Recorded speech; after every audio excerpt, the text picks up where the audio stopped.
परंतु मुंबई घुसणार म्हणजे घुसणार.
म्हणून मराठ्यात कालपासून अशी चीड गेली आणि नाराजीची अशी लाटू झाली की देवेंद्र फडणवीस जाणून मराठ्यांचा अपमान करतोय, मराठ्यांचा संवाद करतोय.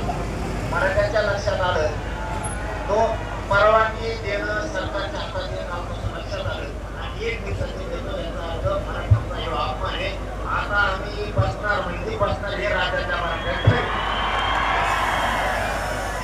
आणखी पण या नारे गावतो मुख्यमंत्र्यांना जाहीरपणाने सांगतो, तुमच्या हातात ती वेळ गेली नाही.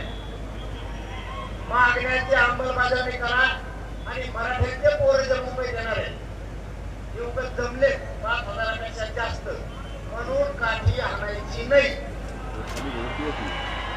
मी माझ्या जातीला काय समजून सांगायचं सांगत मी सांगून तर त्याला डॉक्टर सुद्धा नाही.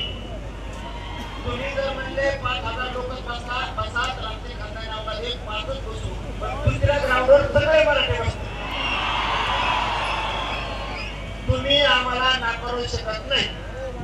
म्हणून तुमच्या जीवावरती नाशिक आणि पुणे जिल्हा यांनी गेल्या वेळेस आमच्यावर तुम्ही एवढी सुद्धा मला आठवण येऊ दिली नाही, एवढी सुद्धा नेत्रबळ उपस्थित राहू दिले नाही. जर आंदोलन लांबलंच पुणे जिल्हा आणि नाशिक जिल्हा तुमच्या दोघांकडे रेल्वे आहे. रोज दिल्यातून भाकरी गोळा करणार मला टाका. 2 टाइम आम्ही खातो, 2 टाइम रिटून झोपतो. पण तुमच्या लेकराच्या डोक्यावर बोलायला टाके निश्चित करा. आता तुम्ही एवढी संख्या जमल्यामुळं आम्हाला आणखी खूप जवळ आणि आता हे बघितल्यामुळं